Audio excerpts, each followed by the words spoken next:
総員ボートへ。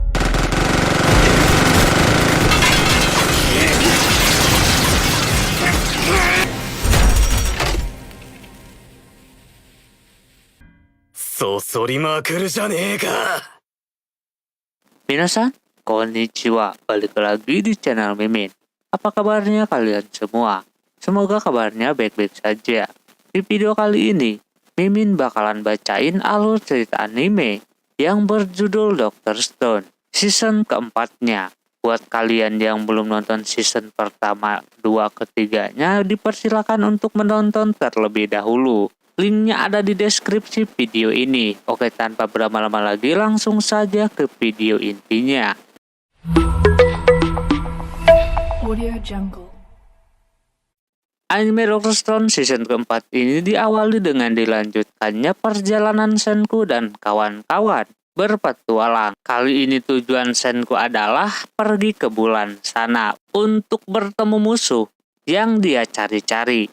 Namun sekarang Senku membutuhkan barang-barang yang tidak ada di tempat itu. Melainkan Senku dan kawan-kawan mesti harus menuju Amerika. Karena di sana pasti banyak barang-barang untuk bisa membuat sebuah roket. Sekarang Senku sedang menuju ke sana bersama rombongan.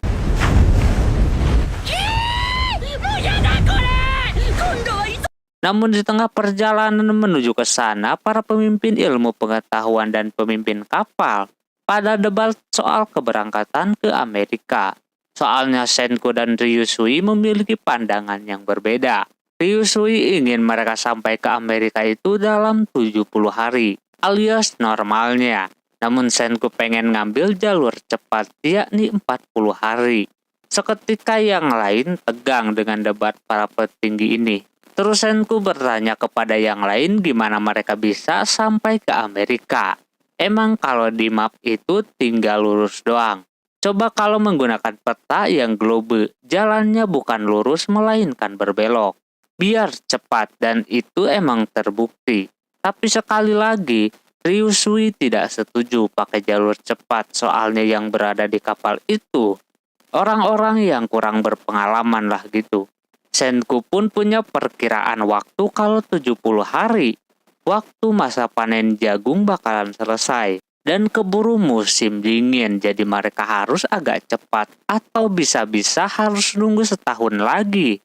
Biar musim jagung kembali. Soalnya jagung adalah yang jadi tujuan salah satunya buat miras. Emang dari pemikiran kedua orang ini kagak ada yang salah. Sehingga keputusan itu pun dilanjutkan dengan bermain poker untuk menentukan siapa yang menang dan layak untuk diikuti. Di sana Ryusui dapat dukungan dari si Gen. Udah pasti kalau ada dia, Gen bisa menggunakan trik. Tapi Senku juga menggunakan si Kohaku yang matanya jeli. Mimin tidak mengerti soal main kayak beginian guys. Intinya di dalam permainan tersebut, kedua tim menggunakan trik biar bisa memenangkan pertandingan. Bahkan hampir saja si Senku terkena jebakan si Gen. Permainan semakin lama semakin panas. Ada waktu di mana Senku udah ngeh kalau si Gen telah menukar seluruh kartu yang dipegang. Yang otomatis si Ryusui bakalan menang. Kini Senku harus cari cara mutlak biar bisa membalikan keadaan. Senku coba pikir-pikir di mana kartu yang ingin dia ambil, biar bisa menang. Habis itu, dia all in kan semuanya. Lantas si Ryusui merasa tertantang. Dia all in juga sementara Senku mengambil kartu. Yang udah dia pikirkan dengan kecepatan si Kohaku, akhirnya Senku bisa memenangkan pertandingan. Seketika Ryusui dan Gen kaget gitu kan kenapa bisa si Senku dapat kartu yang dia inginkan. Ternyata dia sebelumnya sudah menandai kartu yang menurutnya penting menggunakan pernis yang nempel di bajunya. Jadi dia bisa tahu kartu mana yang harus diambil. Sekali lagi karena Senku alergi sama pernis, mukanya jadi bengkak kayak gitu.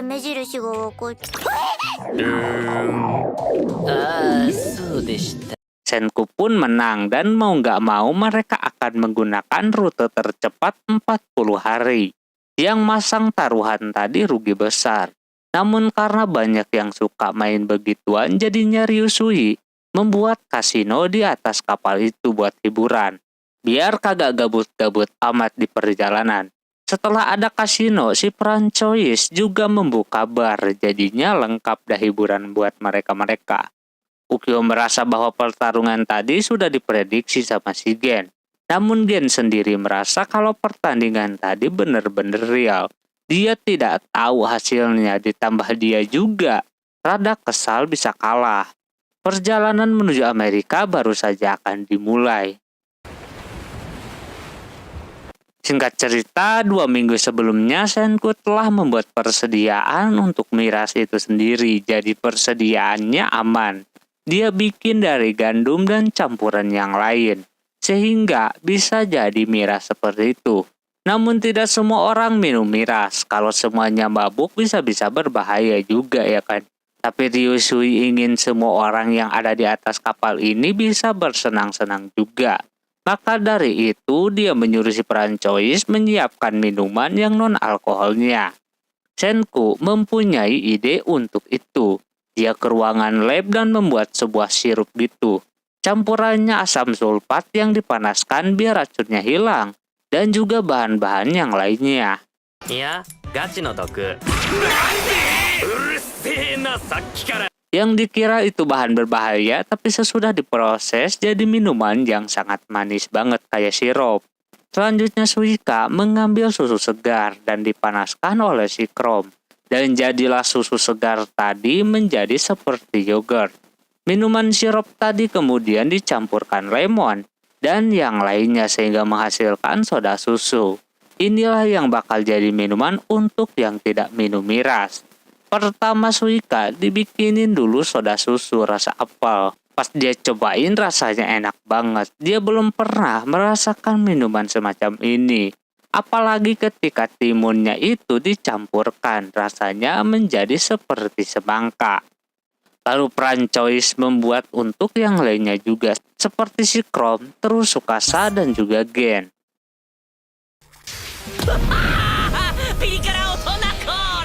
Sungguh luar biasa, mereka tidak menduga bisa bikin minuman kayak begitu. Di sana si Senku juga dikasih minuman campuran matcha gitu. Di sisi lain si Ginro mendekati penjaganya atau Matsukaze. Dia ngajak buat minum juga, cuma dianya kagak mau. Ginro ingin tahu cerita soal tuan dia sebelumnya yang mirip dengan si Ginro. Dia ceritain lah ya kan bagaimana tuannya dulu yang sangat dia kagumi. Emang dari dulu orang-orang udah mengenal itu alat pembatuan. Bahkan bukan cuma satu, ada banyak banget. Yang membuat kaum-kaum seperti si Matsukaze kalah gitu kan sama alat seperti itu. Sampai pada akhirnya tuannya atau pemimpinnya turun tangan untuk melawan para penjahat tersebut. Namun apa daya dia tidak bisa melawannya, bahkan dia kehilangan satu tangannya. Yang membuatnya sudah tidak berdaya lagi. Emang sih mukanya Ginro banget ini mah, cuma lebih berwibawa saja. Dia merasa kesal dengan alat pembatuan tersebut yang entah datangnya dari mana, dengan jumlah yang sangat banyak. Dia mengira itu adalah kiriman dari dewa, tapi aneh ya kan alat semacam itu udah kayak sengaja membuat orang-orang menjadi batu. Dia mempunyai pemikiran sebagai manusia tidak boleh kalah sama alat semacam itu. Dari situlah si Matsukaze marah dan melawan semuanya. Namun dia yang seorang diri tidak mampu mengalahkan semuanya, apalagi mereka menggunakan alat pembatuan ya kan. Dia auto kalah. Matsukaze cuma bisa memberikan petunjuk untuk orang di masa depan. Sekarang dia berkesempatan untuk melawan orang yang membuat alat tersebut. Dia akan membalaskan dendam. Di tengah lagi cerita Francois memberikan minuman alkohol tapi rasa matcha. Pas dia minum langsung kenok. Nampak ini orang kagak kuat sama minuman yang seperti itu. Sadar-sadar dia sudah melihat orang yang lagi latihan. Dia rada ingat pas mabuk tadi. Dia meminta latihan kepada si Tsukasa, maka dari itu dia mengadakan latihan. Lagian dia perlu dilatih lagi kata si Tsukasa. Tsukasa mempunyai guru yang bagus buat si Matsukaze. biar gaya tempurnya rada modern, yakni menggunakan si Hyuga sebagai gurunya. Soalnya dia mempunyai ilmu bela diri zaman now. Sebelum dia mulai, dia memiliki permintaan terlebih dahulu. Kalau mau dilatih sama dia, Hyuga ingin membangkitkan si Moz dan anak buahnya. Entah siapa ya, lupa namanya. Yang jadi seorang mata-mata. Habis itu barulah mereka bisa latihan. Mozu pun terlihat bersemangat banget. Nah, Ginro malah ketakutan mau dilatih bareng sama mereka. Yang udah sangar-sangar. Jadinya dia ngajak si Ginro saja buat latihan bareng. Setelah itu si Ryusui cerita soal perjalanan seorang pelaut bernama Viking. Yang melakukan perjalanan ke Amerika sampai 500 hari. Namun dalam perjalanannya itu tidak semulus yang dikira. Tapi Senku tidak akan membiarkan hal itu juga terjadi kepadanya. Dia mempunyai GPS yang bisa menunjukkan jalan. Dia masih bisa terhubung dengan sinyal yang berada di Jepang, terutama si Ruri. Namun untuk menelpon kagak bisa karena terlalu jauh. Ruri cuma bisa memberikan informasi terkait waktu doang. Terbukti cara tersebut emang bisa dilakukan. Jadi mereka tahu di Jepang sekarang jam berapa gitu kan. Terus juga dia bisa menggunakan pengukur gitu yang langsung mengarah ke matahari. Jadi langsung bisa tahu sekarang jam berapa. Ryusui sudah mengukur sekarang mereka berada di mana. Kalau ini cuacanya panas terus, mereka berada di jalur yang benar menuju ke Amerika. Namun apa daya malah mendung.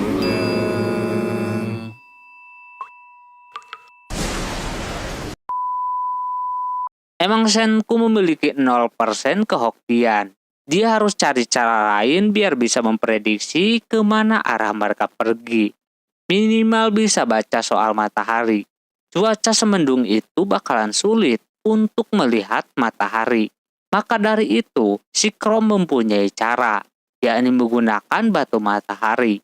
Dia membuatnya dari batu yang dia ambil. Lalu dibuatkan alat itu supaya tahu di mana posisi matahari itu berada. Senku terkesan dengan si Chrome yang bisa membuat alat yang begitu, yang dimana di dalam legenda pun para penyelam pernah menemukan alat tersebut. Ternyata fungsinya buat begituan. Dengan bantuan alat seperti itu, perjalanan menuju ke Amerika masih terbilang lancar, walaupun badai menghantui mereka. Di sepanjang jalan, mereka diperlihatkan dengan hal-hal yang belum pernah mereka lihat. Sampai pada akhirnya mereka sudah bisa melihat daratan. Kemungkinan besar mereka akan berhasil mendarat di benua Amerika. Semuanya pada senang, akhirnya mereka bisa ke daratan lagi. Dan nantinya bisa berburu hewan. Semenjak di kapal, mereka jarang sekali memakan daging, apalagi buat seorang petarung yang butuh banget yang namanya daging. Tapi, tujuan pertama mereka adalah mencari kebun jagung untuk supaya bisa menghasilkan alkohol dan nantinya bisa menyelamatkan orang-orang dari pembatuan. Yang tak lama kemudian ada informasi ketika sama si Senku dilihat, ke arah daratan banyak sekali patung-patung di sana. Sama halnya dengan yang di Jepang, Amerika pun terkena dampaknya. Walaupun mereka udah sering lihat beginian, tapi suka berasa speechless ketika melihat begituan lagi. Apalagi, ini bukan di negara asalnya.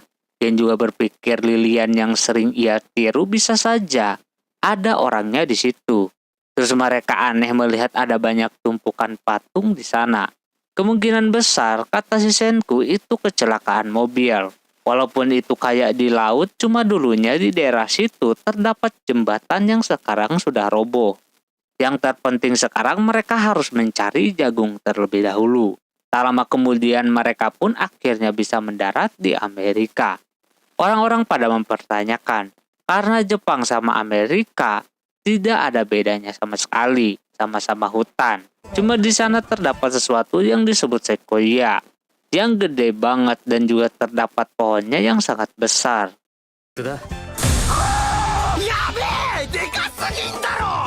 Katanya, itu pohon terbesar di dunia, namanya pohon sequoia. Terus habis itu mereka akan langsung berjelajah mencari jagung. Katanya ada di daerah kota Sacramento. Jadinya dibagilah, ada yang nungguin di kapal, dan sisanya tim penjelajah sama tim penjagaan bakalan pergi bersama-sama karena takut ada hewan buas di jalan. Alhasil mereka pun mulai jalan. Senku yang bermodalkan cuma peta doang. Dia tahu titik di mana dia sekarang untuk menuju ke hilir atau kota Sacramento. Orang lain mah cuma bisa percaya doang dengan omongan si Senku. Ukyo melihat pohon-pohon di sekitar sudah mulai menghijau. Otomatis musim gugur udah bakalan berakhir. Mereka harus cepat-cepat. Namun Senku punya perhitungan. Karena katanya setiap 3.700 tahun bumi mengalami sebuah gerakan presisi. Sehingga akan terjadi keterlambatan pergantian musim sampai 9 hari. Itu berita yang sangat bagus. Namun, walaupun sekarang mereka aman, kemungkinan terburuknya adalah mereka bertemu dengan hewan buas. Di sisi yang lain, tim petarung malah senang bila bertemu dengan hewan buas. Tak lama kemudian benar aja ada buaya banyak banget yang menyerang kendaraan si Senku dan kawan-kawan. Tim petarung langsung bersiap melawan. Pasukannya bukan kaleng-kaleng lagi sekarang, udah yang terbaik. Bukannya pada takut, ini malah senang karena bisa makan daging selanjutnya.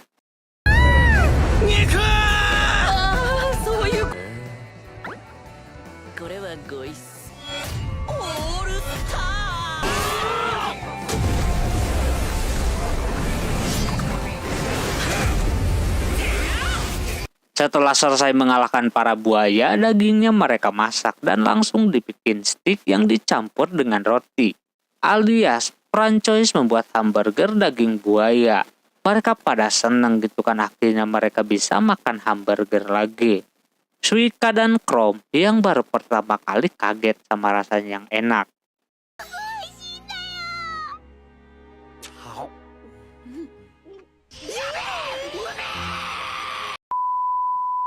Begitu pula dengan Hyoga yang bisa merasakan makanan zaman sebelum berubah.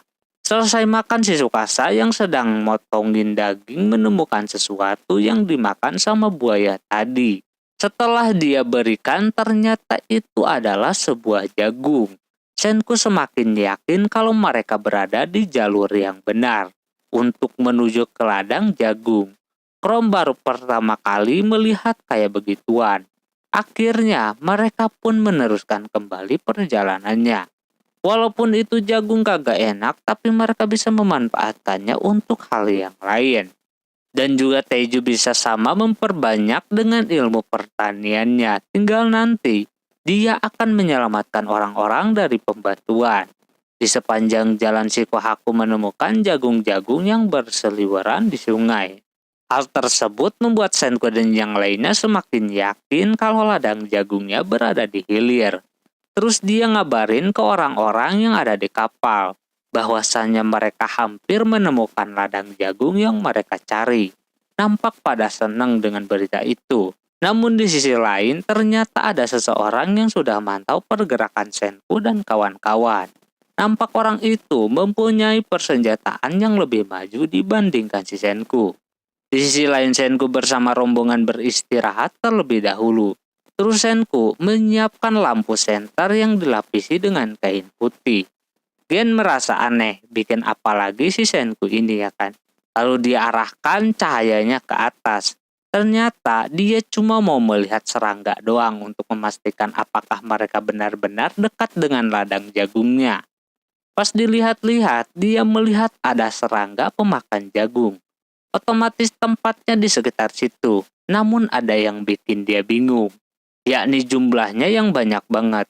Dengan udah lamanya orang-orang jadi batu, harusnya penanaman ladang jagung itu adanya sedikit. Ini kalau banyak bikin dia malah curiga. Di sisi lain Tsukasa merasakan sesuatu yang sedang mengintai mereka. Yang makin lama dia merasakan aura mencekam. Terus dia mendengar dan mencium bubuk mesiu. Apa mungkin mereka memiliki persenjataan? Musuh sudah bersedia menyerang, lalu Tsukasa dengan cepat menyuruh yang lain masuk ke dalam kendaraan. Sementara musuh sudah menyerang menggunakan machine gun. Dengan susah payah mereka pun mau nggak mau pergi dari tempat tersebut demi untuk keamanan. 水の防壁だ Why this is final?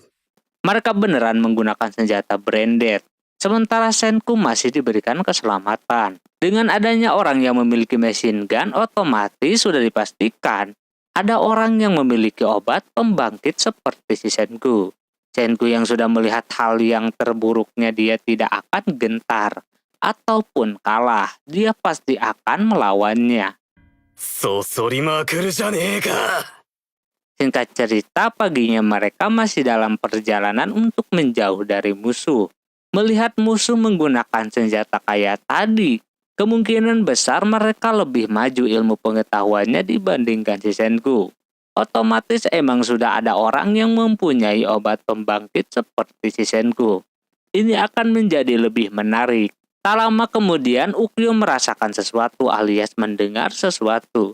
Cuma Kohaku yang dari tadi mantau, kagak ada pergerakan musuh yang mendekat. Dia merasa kagak bakalan kekejar, namun Ukyo mendengar suara mesin. Ternyata bukan kendaraan di air, melainkan kendaraan udara. Untuk pertama kalinya pesawat muncul di zaman batu. Seketika pada kaget gitu kan. Beda dengan si Senku yang terlihat terkesima melihat pesawat tersebut.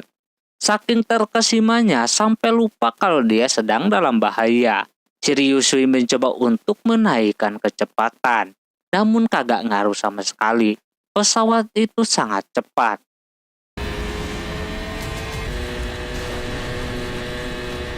Sehingga mau nggak mau mereka akan menerima serangan dari musuh yang sudah bersiap untuk menembak. Ketika musuh menyerang, Senku dan kawan-kawan tidak bisa ngapa-ngapain. Kapal yang mereka tumpangi tidak bisa menahan sehingga pada nyebur kayak gitu. Ginro panik, si Matsukaze terluka. Anehnya, dia yang ribet padahal dia kagak terluka sama sekali. Yang lain udah pasrah karena tidak bisa melakukan perlawanan. Menggunakan pistol pun cuma buang-buang peluru doang. Sementara pesawat tersebut sudah putar balik dan akan mengarah ke arah mereka semuanya. Senku dengan cepat membuat sebuah ramuan untuk menyerang musuh. Senku nggak tahu pakai cara itu berhasil atau enggak. Chrome menyiapkan sebuah tali, lalu Senku meminta Kirisame untuk melemparkan ramuan tadi ke arah musuh. Soalnya dia mempunyai lemparan yang bagus. Dengan pijakan dari Taiju, akhirnya ramuan itu bisa terkena musuh. Dan isinya itu seperti asap yang langsung bikin mesin pesawatnya mati total.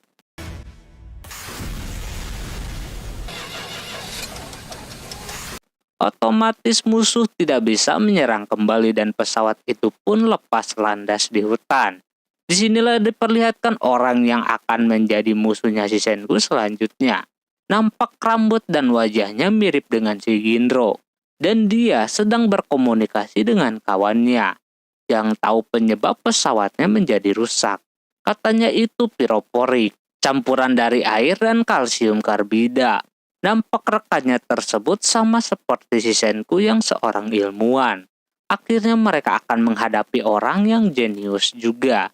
Ginro yang senang mereka bisa terbebas dari musuh dan bisa kembali dengan selamat, namun Senku tidak akan memilih jalan itu. Dia berencana mau mengikuti kemana pesawat itu jatuh. Lalu mereka pun beneran nyamperin ke arah pesawat itu jatuh. Kohaku dengan instingnya berhasil menemukan pesawat tersebut. Namun orangnya udah kagak ada, otomatis Senku akan membawa itu pesawat. Kalau ditinggal berarti sudah dibuang. Taiju langsung menebang pohon untuk pesawatnya. Akhirnya mereka mendapatkan pesawat walaupun rusak, tapi lumayan lah. Mata Senku emang tidak bisa dibohongi. Dari awal lihat, dia sudah tertarik. Kalau dilihat-lihat, pesawat itu terdapat jagungnya yang otomatis ada landasan pacunya yang berdekatan dengan ladang jagung. Dan juga bisa jadi mereka mempunyai banyak pesawat. Karena kagak mau rugi, lagian Senku udah menghabiskan waktu berhari-hari untuk sampai ke sana, jadinya dia meminta Gen untuk mengikuti musuh. mumpung masih bisa kekejar. Walaupun dia seorang pesulap, tapi dia rada pinter. Mau nggak mau ya kan dia nurut. Ditemani sama Kohaku dan juga Chrome yang kegirangan mendapatkan misi seperti itu. Gen masih mempertanyakan kenapa harus dia yang turun tangan. Emang sih di sana terdapat jejak musuh yang bisa mereka ikutin. Yang makin lama semakin jelas, yang bikin si Gen merasakan kalau ini terlalu mudah.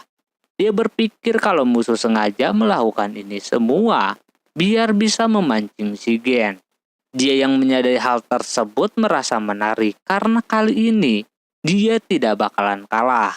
Lalu dia menyuruh si Chrome dan Kohaku untuk tidak dekat-dekat dengannya. Dia akan memberikan jejak bunga biar bisa menemukannya, sementara sisanya dia yang akan urus. Terus Gen mengikuti jejak musuh seorang diri sambil menaburkan bunga, biar Chrome bisa mengikutinya. Hingga tak lama kemudian jejak itu pun mulai hilang. Dan Gen tahu kalau ada orang di sekitar situ. Benar aja tak lama kemudian ada orang yang tadi yang mengagetkan si Gen. Dia tidak bisa melawannya atau apapun. Gen cuma bisa terdiam. Musuh tahu kalau Gen teman yang dia serang tadi. Dia berencana ingin mengalahkan temannya dulu yang jago-jago bertarung. Karena Gen bukan tipe petarung, alhasil dia diajakin ketemu dengan bosnya. Dengan senang hati, Gen pun mengikuti orang ini masuk ke dalam markasnya. Setelah diikutin, nampak banget markas musuh sangat luas. Yang lebih kagum lagi di sana beneran terdapat ladang jagung yang sangat luas. Peralatan yang lebih canggih yakni udah ada traktor. Terus udah berternak sapi dan ada landasan pacunya juga. Kemungkinan besar mereka mempunyai pesawat yang lain. Dan yang lebih mengagetkannya lagi yakni pabrik sekaligus markas mereka yang gede banget. Orang ini langsung mengajak si Gen bertemu dengan bosnya. Datang-datang dia disambut dengan orang yang seperti si Senku yang jago akan ilmu pengetahuan. Lalu Gen tiba-tiba saja dicelupkan kaki dan tangannya ke air garam. Terus mereka memperkenalkan diri terlebih dahulu. Kalau orang berambut kuning itu adalah mantan tentara, bernama Stanley. Dan orang ini bernama Dr. Seno, seorang ilmuwan. Dia menanyakan nama si Gen, dia kasih tahu lah kalau namanya adalah Gen, seorang pesulap dari Jepang. Air garam yang dicelupkan ke tangan dan kakinya itu adalah biar tersambung ke mesin pendeteksi kebohongan. Gen merasa tertantang dengan ini. Dia yang jago bersandiwara dibikin bingung dibuatnya. Dia beneran pembohong yang ulung apa beneran jujur? Tapi dia suka dengan keduanya. Gen berencana untuk menyusup lebih lama lagi. Mereka harus merebut lahan ini yang penuh dengan ladang jagung sebagai sumber cairan pembangkit. Dan banyak barang-barang berharga lainnya pastinya. Lalu orang ini nanyain soal pemimpin si Gen yang ingin mereka kalahkan. Gen ketar-ketir, dia tidak bisa mengatakan kalau pemimpin dia adalah Senku. Soalnya itu anak kagak jago bertarung. Alhasil karena begitu dia ganti saja pemimpinnya menjadi Dr. Taiju yang jago bertarung. Taiju, Dr. Taiju.